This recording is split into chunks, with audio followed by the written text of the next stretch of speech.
fuck? No, I'm just kidding. That's the intro. That's the cold open.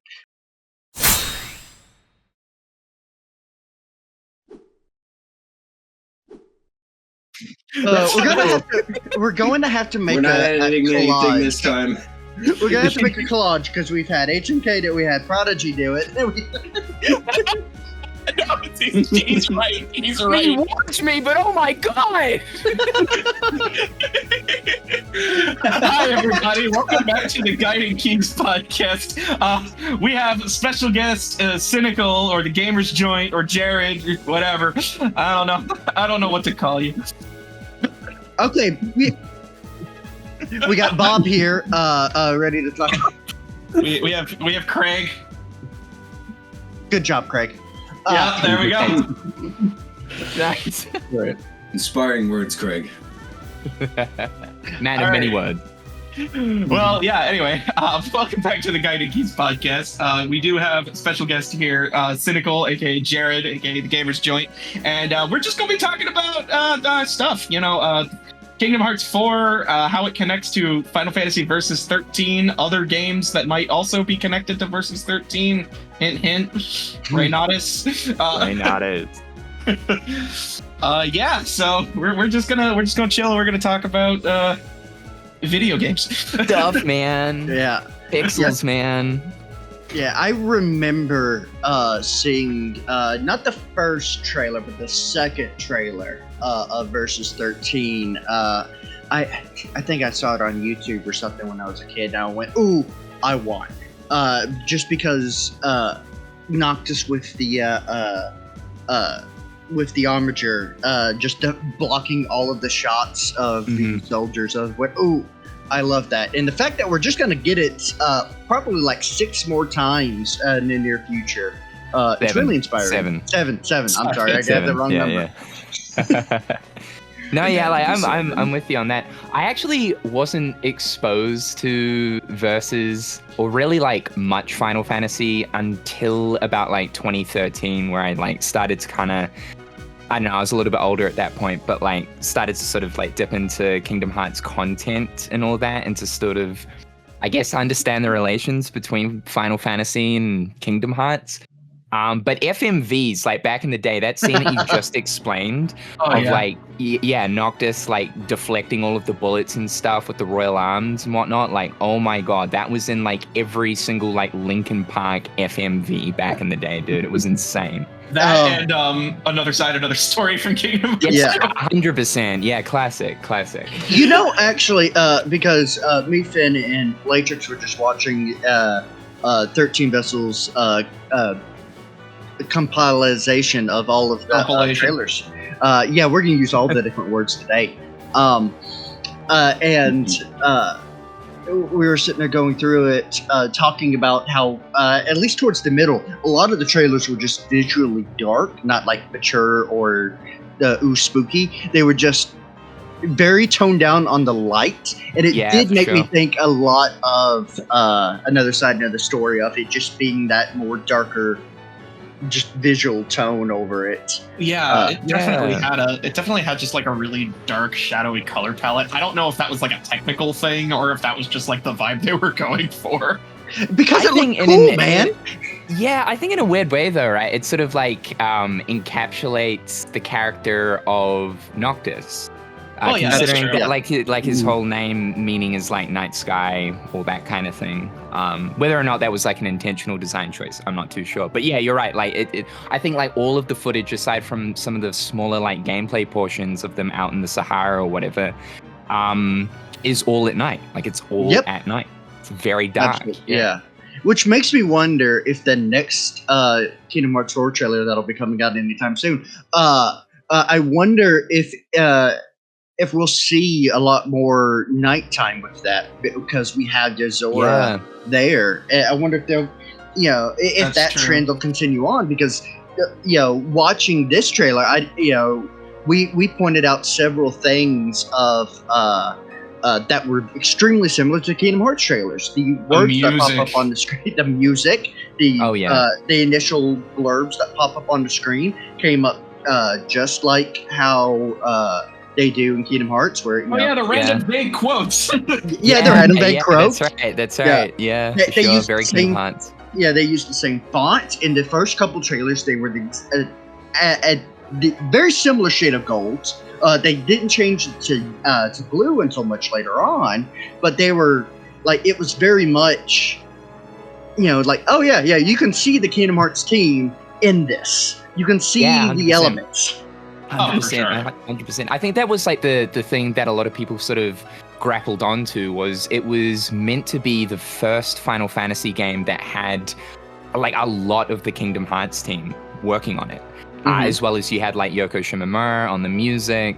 So it was very much like a Kingdom Hearts derived Final Fantasy entry. And I think like a lot of people grabbed onto that, especially Kingdom Hearts fans, to see, okay, like, how are the brains of Kingdom Hearts going to attempt a Final Fantasy? And like people just became like addicted to it. I think now it's got this like incredible cult following, especially with it evolving into 15 and people wanting to know and are curious to sort of know like what this could have been compared to the products that we got. Not to say that 15's bad or anything. I actually love 15. Great. I lovingly refer to 15 as Final Fantasy Road Trip. Because 100%. It's so good. I really so do. good. I love the characters in it, and I love driving around. Yeah. Absolutely. I've never felt like so connected to a group of like characters. Like, of course I have in other games, but the explicit theme that game goes for, with like this whole road trip with the boys and stuff, God, they captured that so well. Really like, well. So well. Yeah. I mean, you really get to know the whole squad in that game a lot. You do. I do think it works out very well because, in 15, you had the entire party with you, unless they were, story-wise incapacitated. But you didn't swap out members of your team. You had everybody. Not at all. Yeah, absolutely. Which, of course, they brought back in Kingdom Hearts 3, where you didn't swap out Donald to Goofy. Even though I would always swap out Donald because the damn duck didn't heal me. Classic meme. Classic meme. But yeah, they had that, and honestly, a lot of these early 13 trailers, I've noticed that it only had 3 characters on the little side menu, but you did get to see, because I remember early on in 15's life, I believe it was an update that allowed you to swap between members, but it wasn't initially there. So you had to play as, you were stuck as Noctis only. And it looks like that was original plan to have it in the base game, because you get to see him swap between old Prompto. Yeah, that's right. Of course, yeah. I remember that gameplay scene, like, often like the sort of Sahara-ish type foresty and he's shooting and stuff. Yeah, because I got confused too. He was like, "Oh, you could have played as Prompto," and I'm like, "Wait, but you could do that in the base game." He's like, "No, that was an update." And I'm like, "Oh yeah, it was." Yeah. A lot of people requested it. Yeah. I mean, that game got so many different updates, man. Like an insane amount of like quality of life stuff and whatnot. I mean, didn't they like basically redo like the entirety of one of the chapters? Yeah, I think 13 was the chapter that a lot of people complained about with the pacing and like certain things missed. They kind of had to go back and, as well as like story related stuff. If I am remembering correctly, they had to like patch in a bunch of stuff where it's like the whole chapter was overhauled. Really? Yeah, I remember that. I remember they like completely redid chapter 13, which that's funny. Chapter 13. I wanted to go back to something, Clark, you said a little bit ago. I say a lot of things. Well, the whole thing with Yozora appearing and it being nighttime in the Versus trailers most of the time. Yeah. And well, because then Jared said, okay, because Noctis means night. And yeah, most of the Versus trailers are at night because Noctis means night. And then I remember Yozora's name means night sky. Yep. Yes. Not only does the Veramrex trailer, in quotes, that we see in Toy Box, not only is that set at night. Oh. Yep. You're right. When we all of the first stuff involving Yozora is like nighttime. Well, no, because when we first meet Yozora for real in the final world, it's the final world at night. At night. And and the final world is literally a world of sky, and it's literally we meet Yozora in a night sky. And I'm sure, just like he's another like parallel version of Noctis without a doubt. Like that scene with Riku's side of Quadratum where he's walking like next to the Metropolitan building, which is obviously very important in Final Fantasy Versus 13, 15 as well. We see him sitting at the top of that Metropolitan building with the night sky in the background. So like, I mean, Nomura knows what he's doing. Yeah. This is why it's really funny to me when Nomura said like, oh, it's not Versus 13. Like the man shot for shot recreated one of the trailers in the secret ending of Kingdom Hearts. 100%. I will have shot for shot. I was going to say not only that, but then when Clark and I were watching, I kept hearing the same like 3 piano notes, like the I'm like, wait a minute, that's literally the tune from the Kingdom Hearts 3 secret ending. Bro, I can guarantee when he mentioned like this is not Versus 13, it's something else. Whoever read that interview, what was it, like Famitsu or something? They missed out the quote brackets laughs. No, that was 100% a sarcastic comment from him. 100%. They missed it out. We lost the tones. He could also just being cheeky, like, no, this isn't Versus 13. This is Verum Rex. It's a different game. What are you talking about? Versus 13, Versus 14. Yeah, but legally speaking, Versus 13 does not exist anymore. Legally. But also going back to one trailer that was a shot-for-shot remake, because obviously it was the prototype of Core that was driving Noctis in that scene. Yep. We'll have to say, thank God that if Luxord is going to be Core's replacement, that I hope he doesn't shave the rest of his goatee, because Core with just a mustache was frightening to see. I was not prepared for that. I find it funny that King Regis just gets older as the trailers progress. Yeah, Ignis does stressed out with the development cycle. Yeah, true. Ignis does as well, and it's also interesting that Ignis was much more the magic user in 15, but his counterpart, or at least his visual counterpart, in Verum Rex seems to be more akin to Gladios style. Because it's what named Aegis right here in the cuts. Magi and Aegis, yeah. Prompto lookalike looks like the mage. The mage, So it's kind of like an infusion of Prompto and Ignis, and you got the Gladiolus. Well, and I'm also thinking too, because obviously Yozora is supposed to be a parallel to Sora, so then Magia and Aegis being magic and shield would obviously be the Donald and Goofy parallel. And Goofy, yeah. It's so interesting though, like that we say that like Yozora is a parallel to that of Sora, because I kind of like looking at Yozora, I think he more so resembles Riku than Sora. I completely agree. I think Yozora is meant to represent several different characters. He's obviously represents Noctis, because I 100%. think that because Nomura was the one who came up with the name Noctis, of him being the night sky compared to Sora. So I think initially Noctis was meant to be a counterpart to Sora initially, but Nomura was no longer, he lost his nighttime baby, so he needed to make another one. So Yozora is an answer to Noctis, which in itself is an answer to Sora, but also an answer to Riku as well, and maybe an answer to Master Masters if our theory ever is right. But 100%. But you can see where a lot of character influences just kind of fall down towards that, because I funnel into him. I honestly still think that Prompto is going to be replaced by gimmicks. I think that is his story. I think that's where he's important. Yeah, I could totally see that. I mean, the characters kind of come across as being quite similar in that sense. Yeah. And and only because we have, granted, he could show up in Missing Link, but it's only because we know Marluxia and Luxine's origins. We're pretty certain we know Luxor comes from Unreality. So that just leaves Prompto as the only one of the Keyblade legacy that we just don't know. Demyx. Yeah, he's a mystery. Demyx, right? Yeah. So, he is a mystery. So he could be from Missing Link, but I don't think so, because I'm pretty certain that would also tie into where Axel or Lee and Issa are from.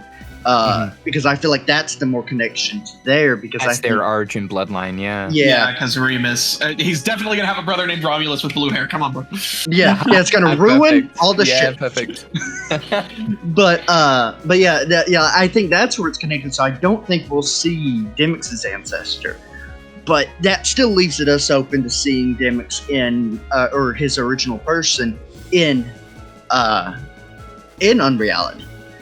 I just love the fact that like you've got the laziest dude in the organization who quite clearly has like a pretty important origin backstory, right? Like I feel like if Tetsuya Nomura was obviously done with Demyx, his background story would have been explained already, but the fact that it's been left so wide open, I mean, that's the only reason why Luxord was left open, right? Was because, oh my god, he's not actually even from this universe. He's going to be like so important to the next saga of Kingdom Hearts. I suppose you could say the same for Demyx. Yep. And just considering he's this dude that like can't be bothered to work, sits around, hates listening to the higher ups, has this major importance, I think it's so fantastic. I can't wait to learn more about him specifically. Absolutely. I can't wait to find out that he is the master of masters. Oh, you said it. Yeah. But yeah, I mean, because we've definitely seen what happens when Nomura's just done with the character. I mean, Aelios and Dalin. Dylan, Dalin. Yeah, I'm sorry, Dalin. Yeah, Nomura's just done with you, man. You made one bagel keyblade in the game and it was over. For donuts. I need to download that one. Shit, I missed that. They get no lines in 3 at all. They show up twice, but they made sure that Demyx was front row. He had important roles going on behind the scenes. Absolutely, yeah. And he was even benched. Yeah, exactly. Right? He was benched. Yeah, I think the funny thing is because Clark said, he had an important role. His important role was the fact that he wasn't important, which is what allowed him to help get Roxas back. He was just a dull, ordinary little punk. Yeah, he was. He was just sitting there on the sidelines your downfall. Yeah. Yeah, I love the scenes of Lexius and Lexius and Zoldan just kind of like standing there awkwardly in the corner, not saying anything, no voice They're work. just standing there. Okay, yeah. Papa Nomura's done with you, I guess. It was the same with Phil. Yeah. Well, they got Phil and those two are on the same level in Nomura's mind. It's like, done, finished. Especially Phil, he's probably thinking like, we've dealt with Phil for so long, it's time to just put him to sleep. Like, we're done. We've done the same 2 words joke every single game we've done. Junior heroes! I mean, Get up on the Hydra's back. I heard that the real reason why Phil was silent was actually just because his Japanese voice actor had passed away, and that's they tend There was to not. that, there was that. It's kind of a cultural thing. They tend to not want to recast characters. Yeah. Okay, they get a pass this time. No excuse. Like, the in-game reason that they don't talk is because they I don't know where I heard this from, but it's like they're so ashamed of what they did in the past that they took a vow of silence. They just do their job without saying anything. I'm pretty sure that was just a fan theory that people came up with to justify why they have no lines. You know what? It's better than what we got. I don't remember where I read this, but it makes the most sense, doesn't it? It's better than what we got. I can see that. It adds up. Because I've got one of the trailers paused right at the command menu. I'm looking at the health bar menu too, and it's noticeably black and more yellow than gold, but that does harken back to the menu that we did see in the Kingdom Hearts 4 trailer, of it being predominantly black and gold, right? Am I remembering that correctly? Well, I mean, usually the first trailers of every Kingdom Hearts game, the menus are just placeholders, so I wouldn't really look too much into that. But it's fancy. Understand fancy. Well, Yeah. I mean, I say that just because, like, even Kingdom Hearts 3 is, like, its menus changed a lot throughout the trailers, and then A lot. that was before they even did the themed command menus, too, so... Yeah. Yeah. You know, 'cause for a while there, we didn't even know if they were coming back. Like I remember if you see EX a part of any of the heads-up display for a Square Enix game, like that should be placeholder. Yeah, EX arts right here. Yep. Yeah. And honestly, too, if you think about it, like magic was a very rare thing that was in 15, right? Like you only had the little magic orbs, right? Yeah. And I'm standing by the theory that Quadratum's going to be far more tech-based than it is going to be magic-based because of how Yozora seems to operate, very much using the technological nanocubes and everything that we've seen. Absolutely, yeah. And honestly, even the build command, I am feeling that is going to be more stronger tech-related than it is going to be magic. What makes you think, like, is that Quadratum's, like, version of magic, right? Like, Yep, magic, that's my how theory. Kingdom Hearts perceives it, fire, fantasy-based magic, all that kind of thing.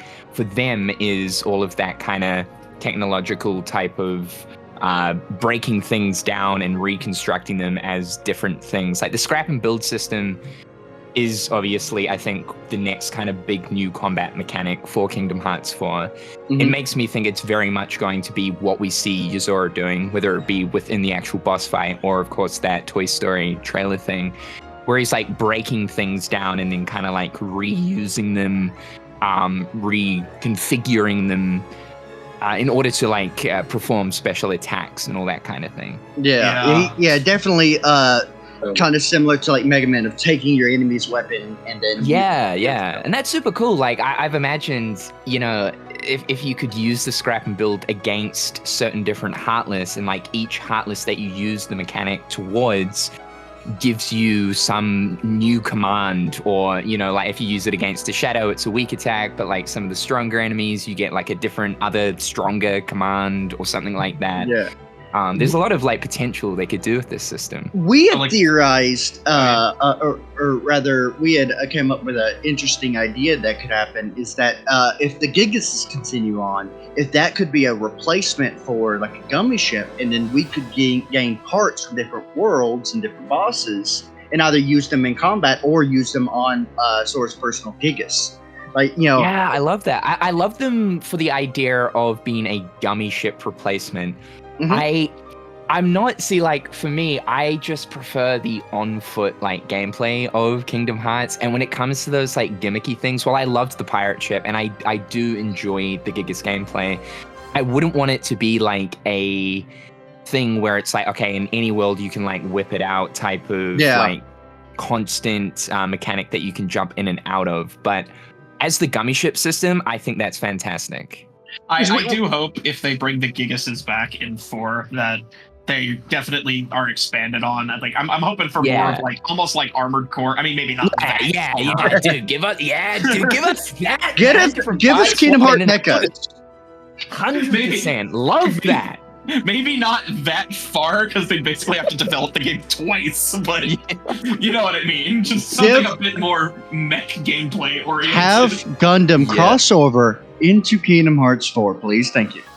Oh man, like full on like kaiju battles and stuff with that dark side. Hell yeah. Now, we've also talked about that. I would kill for a kaiju battle. Something like the man. option to to like make your own giant mech to fight something that's like Godzilla size. I would put so much time and money into a game like that. That game is called Final Fantasy 16. like we've seen, the dark, we've seen the Quadratum dark side of just how massive it is compared.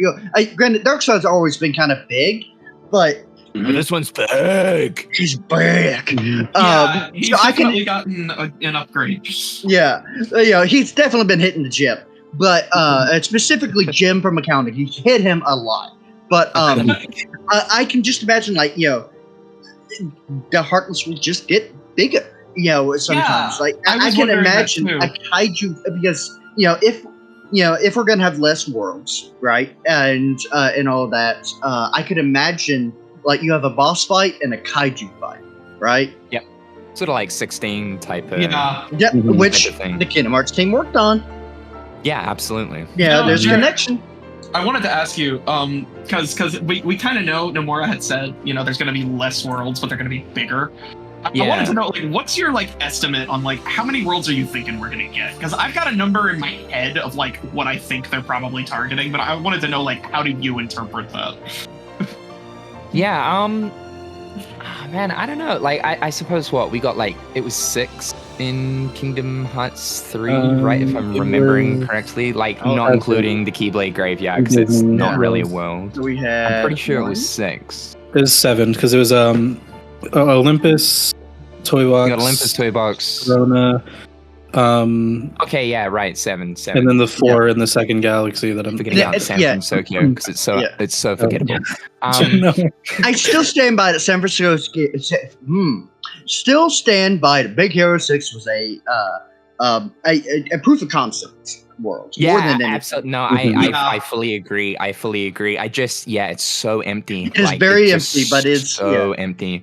But I do appreciate them kind of trying to attempt more of an open worldy, large area type setup, but they just could have done more with it. And perhaps, like, they were testing those waters for Kingdom Hearts 4, because I genuinely do believe that, at least looking at Quadratum, that will be an expansive, large, wide open area. And perhaps looking at, like, the Disney worlds and stuff, those will be more linear style to what we're usually used to. Yeah. But looking at, like, the world number, I don't know, like, it depends on, like, how much bigger they want the worlds to be. And in that case, and they really need to, like, focus on, like, making sure that the worlds have a lot of stuff to do, because, again, looking at San Francisco, it was just so empty. So I would say I'd be happy with, like, 5 total. That includes Quadratum, 4 different Disney worlds. Just, like, chuck a lot of stuff to do in there. And I'm talking, like, Final Fantasy VII Rebirth level of, like, mini games and crazy stuff. Especially with Quadratum, you could do so much cool stuff with, like, I don't know, claw machines and just, like, smaller things like that. Stuff you would usually do over in Tokyo, Japan. Include, like, karaoke sessions with the boys. Something like that. I'm like, let's go. Now, the first song that we got to sing in karaoke has got to be... the first song that we sing in karaoke has got to be Finny Fun. No. Okay, see, no, the reason why I asked is because I kind of had this idea in my head that we're probably going to get around 5 to 6 worlds, like, in total. Yeah. Like, counting Quadratum and maybe one more original world. I'm thinking we're probably going to get, like, 4 Disney worlds, maybe 5. And I would totally be fine with 4 Disney worlds, 2 original worlds, and one of those being Quadratum. Yeah. And, the other thing I was thinking, too, is just, like, if we're going to get that few, not only do they have to be big, but they've got to be distinct enough from each other to not, like, overlap. Yeah. R.I.P. Treasure Planet. Oh. Yeah, I know, it kills me. It kills me. I said on fucking Twitter as well, and it was so stupid. Like, I should have said not as a world, but, like, just a simple inclusion. But I specifically said, if Treasure Planet is not a world in Kingdom Hearts 4, I will live stream me reading the entire dictionary. And I now know that, like, if Star Wars is getting in, that just cuts Treasure Planet out as a world. I'm dying, dude. People save that. So. I had an idea for, like, what the worlds could be, just because I was thinking, like, okay, what's, like, because I'm gonna assume we're gonna stick with the more modern Disney stuff like they did with 3. Mm-hmm. I know. I had a couple of classics, like we had the 100 Acre Wood come back and. Olympus, yeah. And I guess you could call Pirates of the Caribbean more classic at this point. For sure. Absolutely. But, I'm thinking like, okay, we're definitely probably going to get Star Wars. I mean, I don't really think anybody's doubting that at this point. Yeah. Yep. And then from there, like, I feel like, I want to say Marvel World, but if we have Quadratum, that'll probably feel too much like a New York-y setting, right? So here's my thing. I don't Here's think my that'll thing. overlap.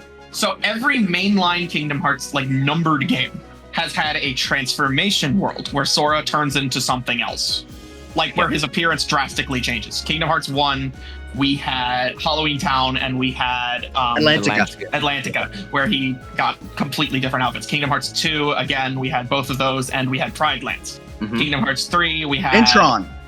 and Tron. Kingdom Hearts 3, we had Monstropolis, and we had Toy Box. And Pirates. Well, that's just less To an so. extent. Just cosplaying at that point, yeah. Yeah, but it was a cool cosplay. Yeah, It was, true. I suppose Halloween Town's the same, though. I guess, but I'm talking like a full like transformation. Yeah, Like, I get into you, I get you. something else.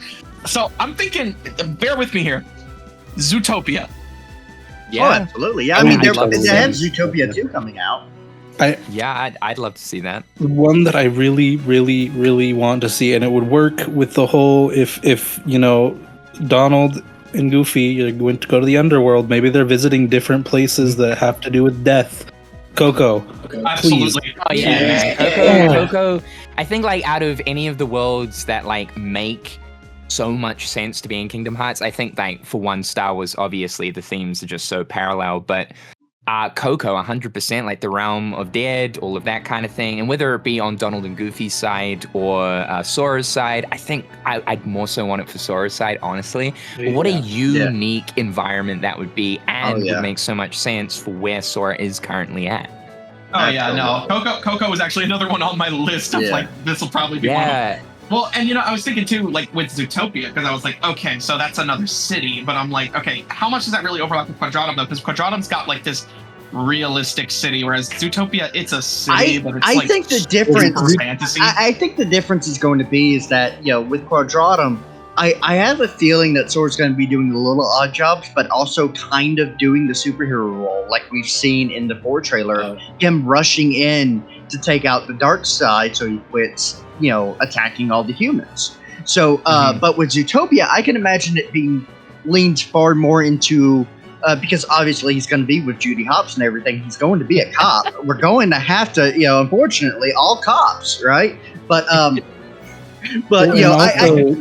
Zootopia has like different environments. Like it has like a foresty environment, and it has that could be like a variety world. And they did say it wasn't going to all be realistic stuff too. They did say there were going to be like more classic animated styled world. Yeah, for sure. They've assured people like it's still going to be a Kingdom Hearts game. Don't worry, like it's not like Final Fantasy now or anything. Like this is very much still a Kingdom Hearts game. And something like Zootopia is great because, like you mentioned, the city is comprised of a multitude of different environments that pertain to the different environment types for each of the different animals and stuff. So I reckon that could be like a really cool world. Yeah, I think that would be a better sim for Tokyo because it'll be an expansive world full 100%. Of everything. Like you get to go and interact with all the different animals and stuff. The jungle realm or the jungle district, that'd be really fun. You could just get to swing from vines. He finally gets to surf on a tree again. He hasn't done that in years. Deep Jungle's Vengeance. It's like that one. If they add Zootopia into though, they need the DMV. They need to add that sloth. That my God! Yes. Absolutely, right? Absolutely. That needs to be like that needs to be a save point. You have to wait in line. Yes. Yes. I love that. And I love that. But speaking of like the jungle, deep jungle joke, like that reminds me of that one comic somebody made where it's like. I have it bookmarked on Twitter, I think, but it's like Sora's like, hey, you remember when we went into the jungle and slid on vines and everything, and then Disney's in the background, and he's like, no, he doesn't, and then Namine's like, no, he don't. That never happened. Namine never put that back, put it back in his head. It just never happened. I wonder. Do you think we'll see 100 Acre Wood again now that it's like public domain, or do you think they're like done with it? I don't think we will in this game because no, not the saga. Yeah. I don't think we will ever see 100 Acre Wood in Kingdom Hearts again, unless it's like a side game, like a mobile game or a side game or something where it's not like a major thing. Because I think Kingdom Hearts 3 finished the story perfectly. Yeah. Like, I don't think and so long as we are in in Unreality, I don't think 100 Acre Wood's going to fit as well. Because a lot. You know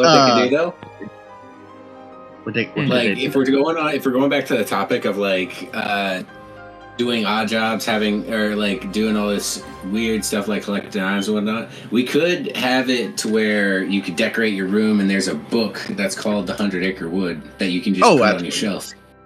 Yeah, I could do cosmetic item. I do because I always loved Kingdom Hearts 2 for this of having Radiant Garden feeling like this hub world, and same thing with Traverse Town, right?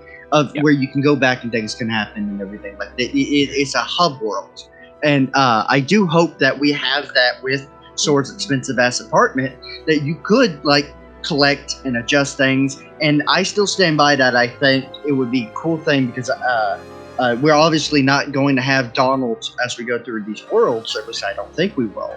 But Sora having to gather material to have an outfit so he doesn't stand out. And then you can wear that outfit wherever. Yeah. It almost seems like that is going to happen. Nomura did make a comment that the apartment room is almost going to be like a base of operations. So just by that comment, it kind of seems like you will be going back and forward from Quadratum to the worlds and then to return. And just because it seems as if the apartment is quite an important location, just with it having such a big focus in that trailer, Nomura kind of making multiple comments towards it. That decoration element of, being able to put different furniture and stuff in could very well be something that will actually be in the game. I love that. You could synthesize frog chairs or bean bags and stuff. Have a little video froggy chair. Yeah, froggy chair. Did an April Fool's mod to feature that mod, by the way. I'm looking very much forward to that. I saw that and I'm like, I can't believe I didn't think of that. Froggy chair from Animal Crossing. I love it. That also makes me think of, because isn't with Reynatus how they're going to go to the different locations? It's supposed to be with they go to different locations inside of their version of Quadratum, and then they show up in different locations. If I'm remembering that correctly. Yeah, these fog portals. So I wonder if that's going to be the case, or at least something similar with Kingdom Hearts 4 Quadratum. Are we going to go to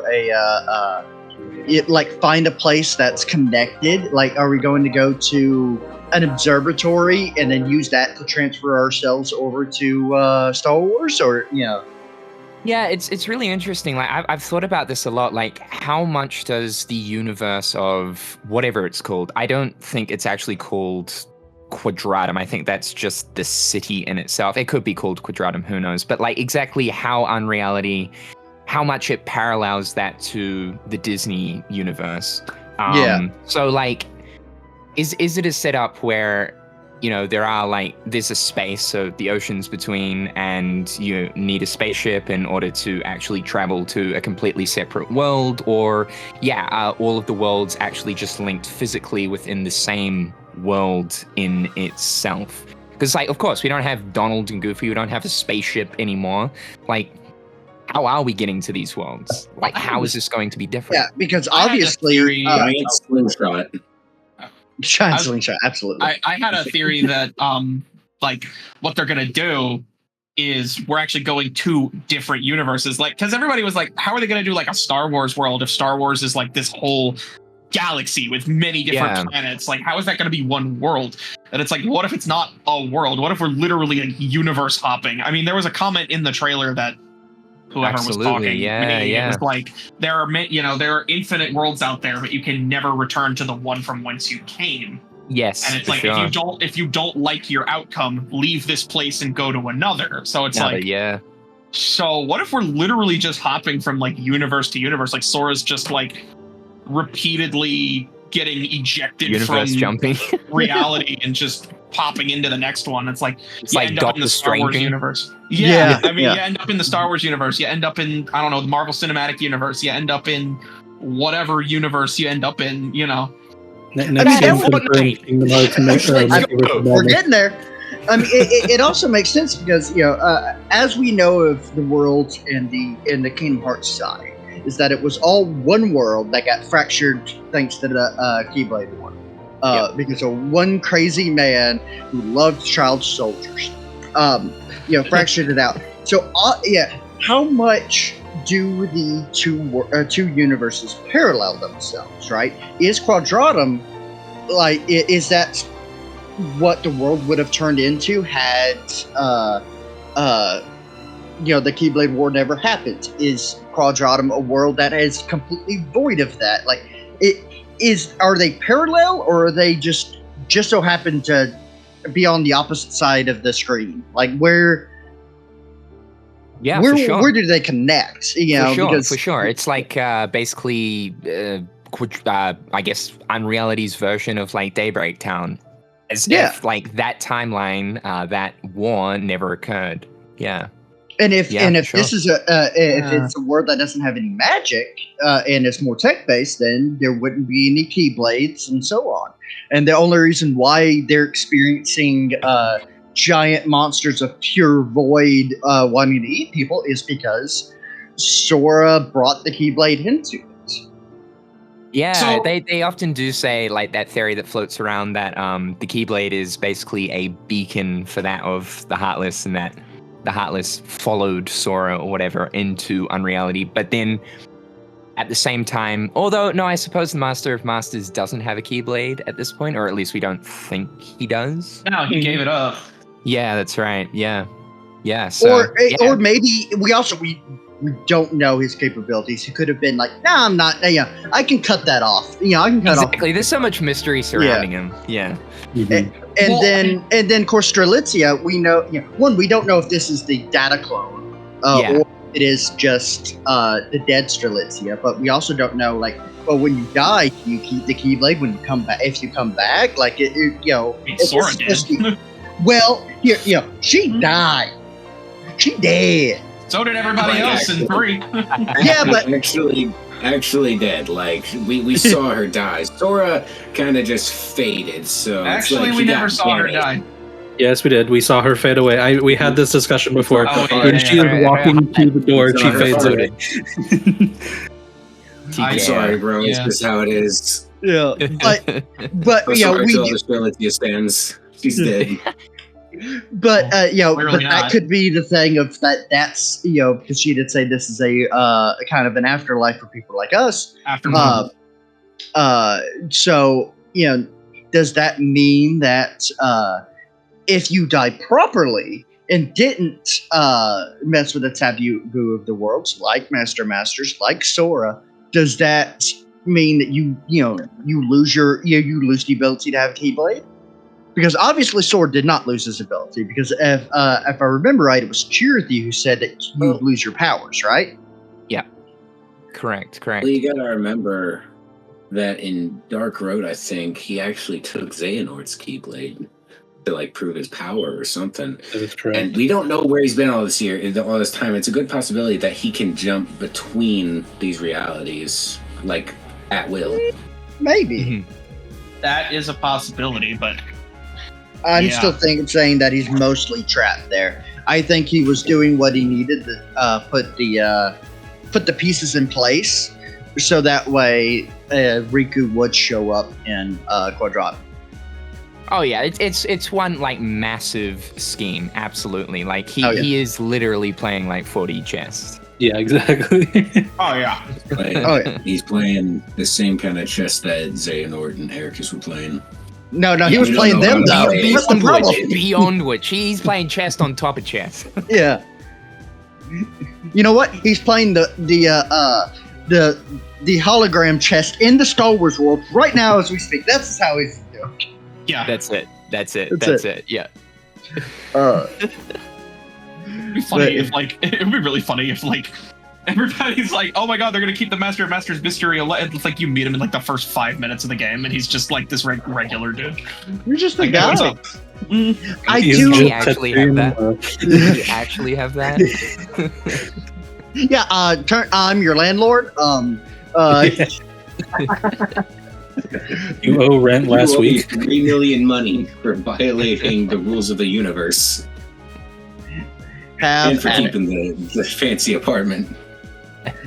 But I mean, yeah, because I obviously think we will not be fighting or even know the mystery of the Masters in 4. I think that is going to be safer. No, it's Yeah. I think like potentially maybe something at the end of 5. Otherwise, Yeah. obviously 6. But I think that like looking at 4, one of the final bosses or the final boss, I think will be like just one of the 4 talents, and not like anything really to do with the Master of Masters or anything like that. Yeah, absolutely. Yeah, I don't think know. like what's kind of cooler would be to as we go through this next saga, like I don't know, reveal more of like the foretellers. Like we already know Lushu, obviously, but like I don't know, the identities and stuff of the other foretellers, and as a way to cap that off, finally Master of Masters. Yeah, see, I don't know though if it's gonna be like until like Kingdom Hearts 6, for example, just because we're in a day and age where game development takes so much longer. Yeah. You know, I feel like, and we're not really getting the smaller side games anymore. I mean, unless you count the mobile games. So Yeah. you know, it could be one of the things where it's like, okay, yeah, we have like Kingdom Hearts 4, and that like sets up Kingdom Hearts 5, which is then the conclusion. I don't know. Yeah, I can imagine that throughout 4 we're going to be getting hints as to his identity, but it won't ever be like properly shown. Yeah, And then exactly. and then I would have to imagine maybe mid to late way through 5 that will like at least get much closer to the reveal, or even maybe the reveal itself. It's an interesting thing just about the subtitled games, because like it is something that's kind of been on my mind a lot recently, and just how like over the past kind of decade of Kingdom Hearts, yeah, it's predominantly been the mobile games. I have been thinking a lot like, you know, okay, are the subtitled games like predominantly now mobile, or just because for this past decade, we've pretty much just been getting to the conclusion of the first saga, which was like Kingdom Hearts 3, yada, yada, yada. Are they truly over now, or is it just because Square Enix wanted to wrap up the first saga, and that for like this next saga, okay, yes, you begin a new saga with a numbered title. That's how it works. After that, you then have like an in-between title, subtitled. Like, I feel like as much as like it has been kind of a little bit horrendous for the subtitled games over the past 10 years, I think it's still like just a little bit too early to actually determine like, are they truly dead? Like, are we still going to be getting smaller Kingdom Hearts releases, AA type quality ones, still consoles, still sort of, you know, subtitled games? Or is it now just like primarily mobile, which I hope is not the case. Yeah, I the agree. thing that makes me think that might be the direction they're going, though, is because too, we know that Square Enix, like recently in like one of their more recent like business strategy meetings, they said they wanted to like double down on like big budget AAA games, and it's like, why would they spend time developing these smaller games and divide up the team when they can just get the team to work on the next big numbered AAA blockbuster games, which is why I think we might be seeing the end of the subtitled games, as much as I hate it. It is down bad, right? It does suck. It does suck because, But- like, man, that the first 10 years of Kingdom Hearts is so different, like, compared to now. Obviously, that's just the gaming industry, though, as a whole. It's so different. Games take so long to create. Yeah. Well, and Because that's also why- after 3, we had we had Melody of Memories, we had Dark Road, and we had of course we're having Missing Link eventually. So even this in between, we only had one side game, quote unquote. Yeah, and even then, it's like not a traditional side game. It's more, I mean, Melody of Memory has one story relevant cutscene. Yeah, I don't really consider Melody of Memory like it's maybe got like what 30-40 minutes If context. anything gets the movie treatment, it's Melody Memory. Yeah, for sure. I mean, I just hope that like somewhere along the line for this next saga, like, and this is just an absolute must, is because it's just so important for this next saga, is they absolutely need to do something with the story of Union Cross Key to just make it more accessible. The fact that like such an important part of the overall Kingdom Hearts story is locked in between so much filler. Oh yeah. And that it's only on a mobile phone game, and the best way to experience it is via a YouTube video, is just insanity to me. Absolutely. Yeah. Yeah. Like, It's crazy, man. Yeah, it either make it, full movie, or even better yet, make it a 100%. console game where Whatever it might be. I think like movie's fine. I will say, personal. I will say, like the good thing about this being a Kingdom Hearts game is the community is just awesome. Like, Damo he made the Union Cross fan dub, and he's working on the Dark Road fan dub. Absolutely. He's been killing it in the sense of like anything to do with Key, man. So it's it's good that we have that community that will do this kind of thing, but it's still not the greatest medium, because 90% of it is chibi little dudes in very serious context. Like, it really shouldn't fall on the community to make this accessible. I mean, as much as it's great, and we do have we've got such a dedicated community. It's fantastic. XXO to the community, but like, I think for like the average consumer, I think it is important that they do give it the retreatment. If any Kingdom Hearts game out of the history of Kingdom Hearts games deserves a retreatment, it's just hands down. It's not even Days, it's hands down Union Cross. Yeah. And as much as I would love a Days remake, Union Cross wouldn't we all? Much more. Yeah. The relativeness of Days' story is now past. But if 4 is the Lost Masters arc, if we have everything to go back against Ava, Ira, Gula, Ased, Envy, I got them all, Luxu. If your average enjoyer who doesn't like mobile games just won't know who they are.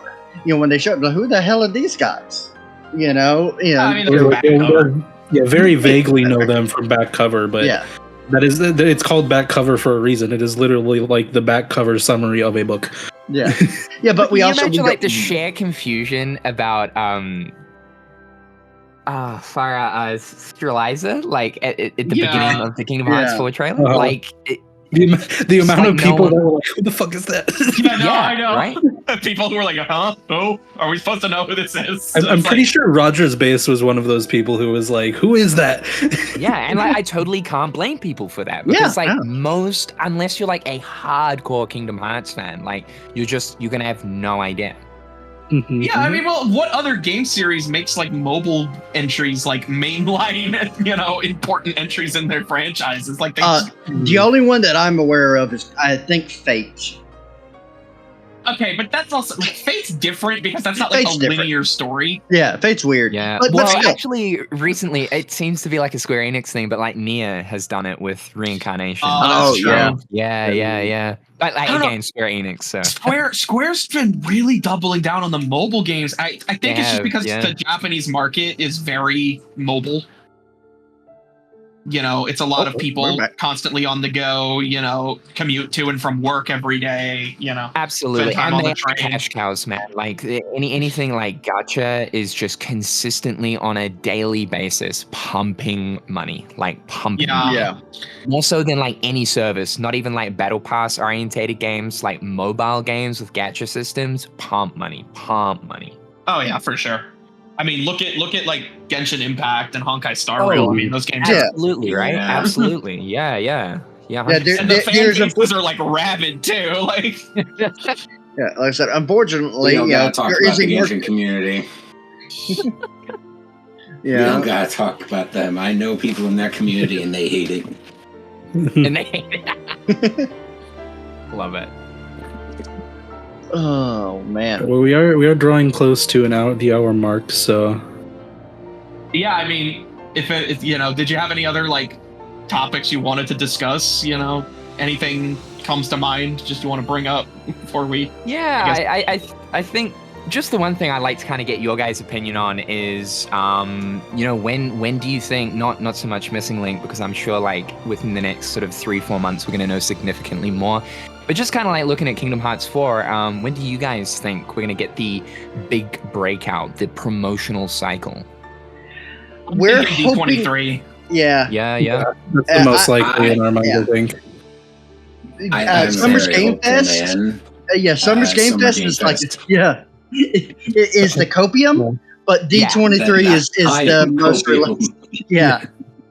Yeah, I suppose like D23 makes the most sense, right? Because it is like a Disney-orientated does. event. I think what's so exciting about it now, though, is like any major, like we've now actually got a reason, right? I feel like the copium thing is kind of like dispersing a little bit now that it's like, okay, for Square Enix pipeline, it's clean. Like that's a clean pipeline. Like it seems as if DQ12 is going through some kind of going throughness. Yeah, and I don't just, like, a think new it's director or next. something.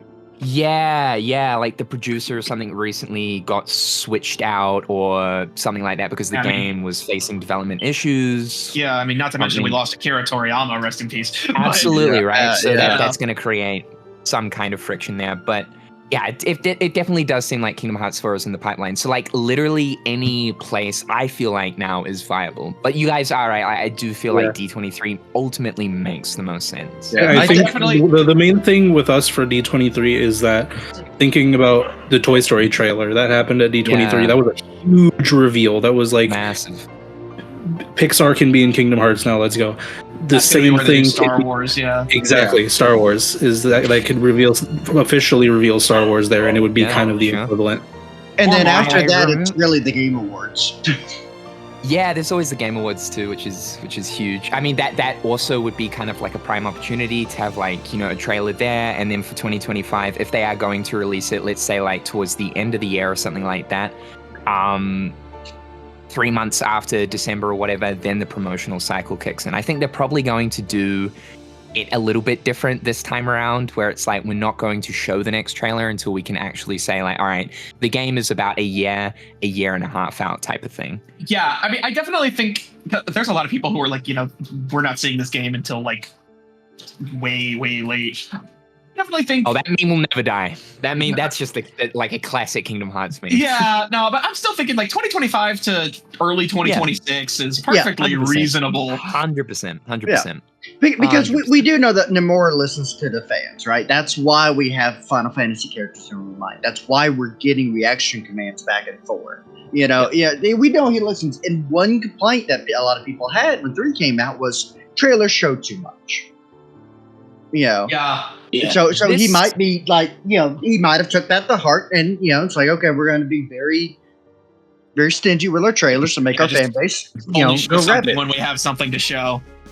Yeah, absolutely. I will say though, in regards to the Square Enix like trailer thing, that honestly speaking, that very much is still an issue. Because it happened with Rebirth. It happened with Neo Tuoi. It's still a thing. I think it's their whole thing from their marketing team where it's like, let's show these like uber crazy scenes where it's like people just want to know more about it, but it's actually like an incredibly important like story segment.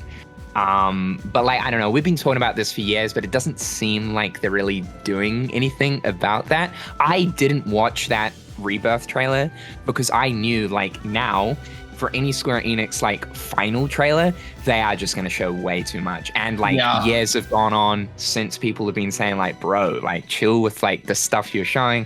They're just still doing it. Yeah. I don't think 16 was that bad about showing off like too much. Yeah, 16 was alright, right? Yeah, it wasn't too bad. Like, so, I don't think we maybe ever they're saw- learning, I don't know. I don't think we ever saw Ultima at all in any of the trailers. No, I don't believe we did. Yeah. No, we didn't. We only saw the. I remember like the biggest part about the trailers for 16 was the icons.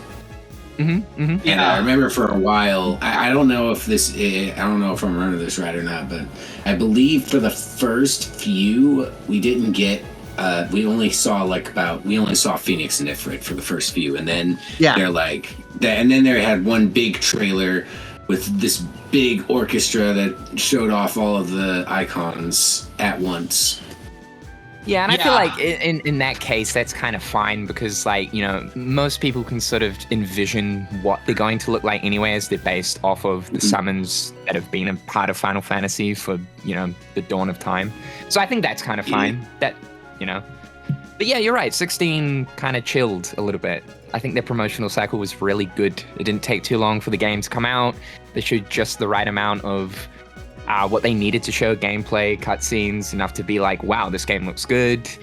So hopefully they can take that into account for Kingdom Hearts 4. I mean, at the same time, too, I'll eat up anything Kingdom Hearts, even if it's showing, like, story trailers and whatnot, man. Like, just give me Kingdom I can't Hearts, resist. Exactly, right? Exactly. Y'all got any more of them trailers? Nomura owns my soul. Just a crumb, please. Just a crumb, please. Speaking of Final Fantasy 16, I just, you know, at the time of recording, we were about a week out from the Rising Tide launching. That's right. Yeah, let's go, dude. Let's go. It'll definitely be out by the time this is uploaded, but I'm very excited to play that.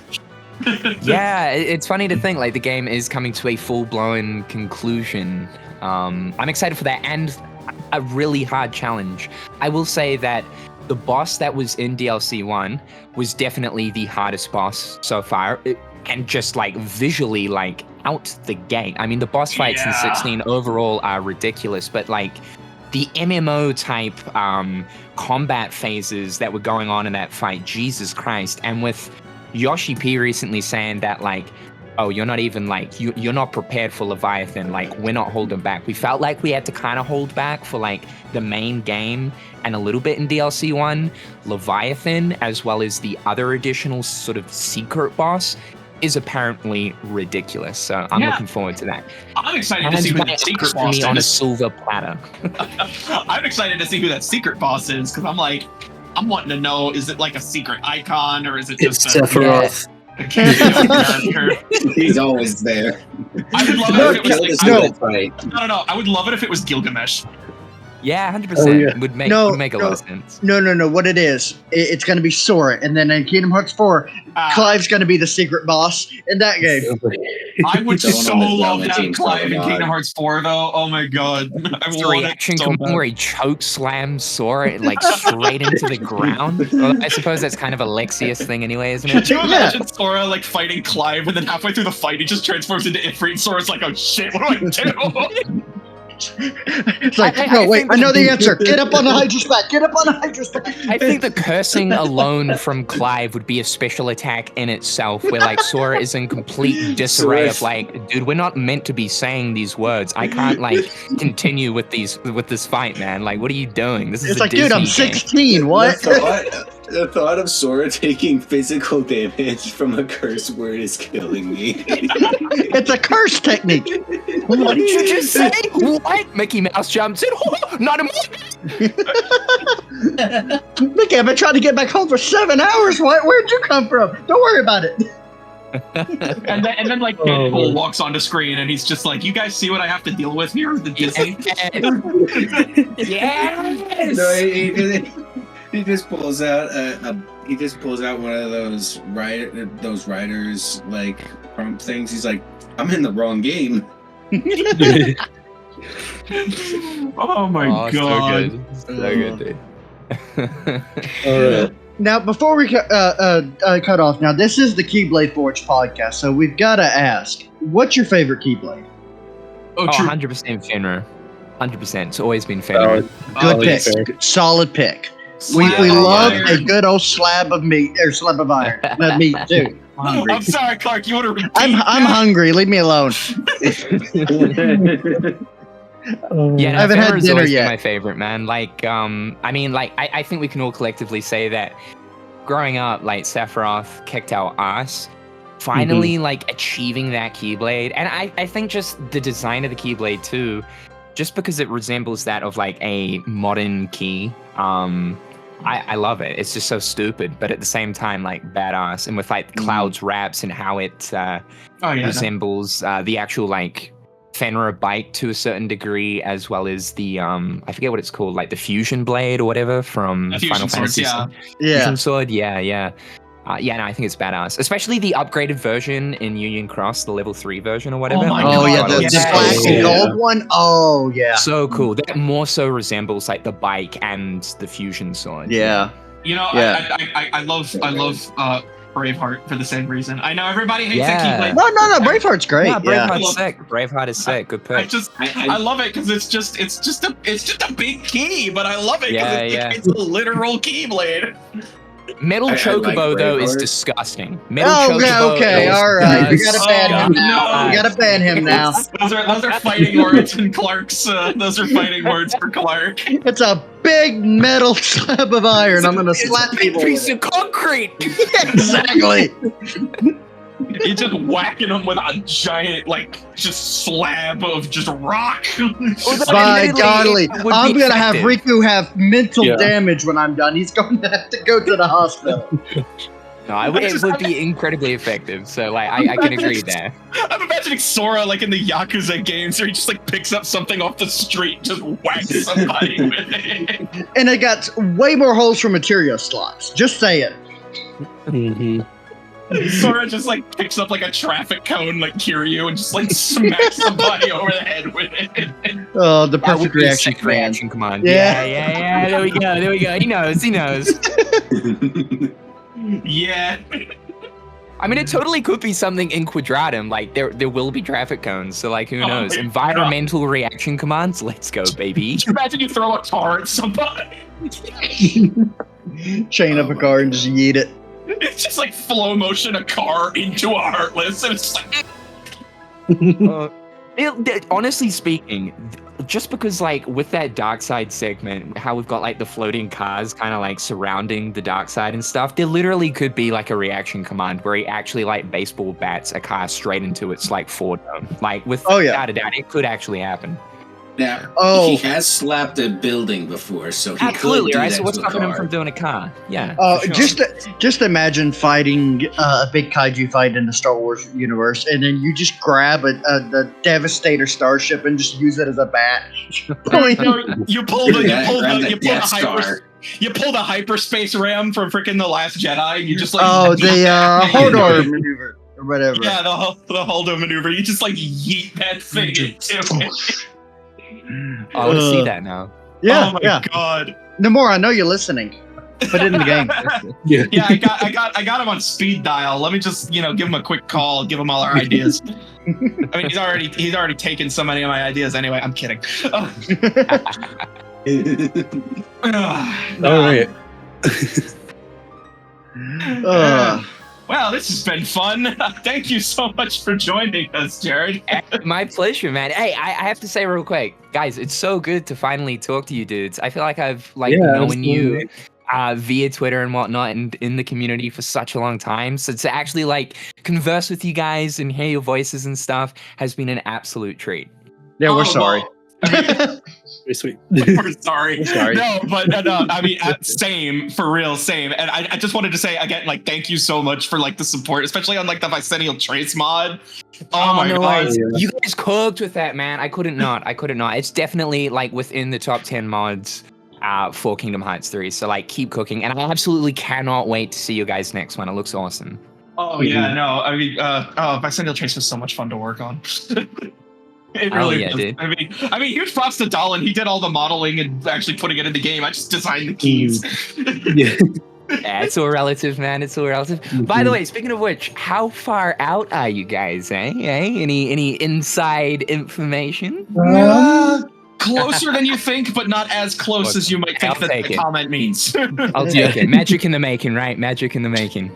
Oh yeah, we have every time we think we're like, okay, we've got the keyblades done. That means we're almost done. No, we've thought of something else we can change. Let's change everything of that now. I will say, I think hopefully by the summer is my personal goal. Nah, cool. I'm looking forward to it. Hey, whenever it's cooked, seasoned, and ready to go, I will be there, man. Frame one. Absolutely. Thank you. Oh, thank you. Oh, that one's really special because it's keyblades designed by like so many of the different artists. Yeah, I this noticed that. server. That's neat. That's neat. Community Like- effort. Love that.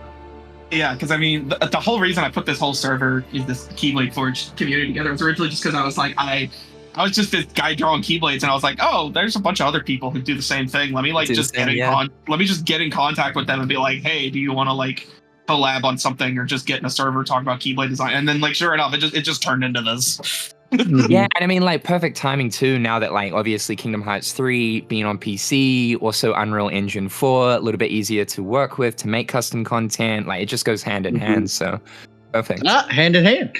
Hand in hand, there we go! Hey.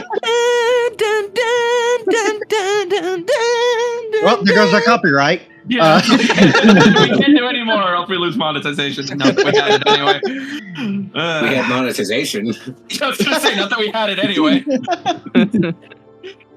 Well, anyway, so I guess it has been about an hour. So, again, Jared, thank you so much for joining us, and thank you everybody who's listened. You know, everybody can say their goodbyes, and then we'll wrap this up. Bye-bye. Bye. Take care. We'll see you later, pals! And may your heart be your guiding key. See ya. Bye. Dun da da da! Hi there! It's your trusty Chirithy, here to remind you to like, comment, and share this podcast with all your friends. Please remember to subscribe to the Keyblade Forge, join the Discord server, and visit the merch store at www.keybladeforge.com. Don't forget, your friends are your power, so make sure to pass this along. Until next time, may your heart be your guiding key.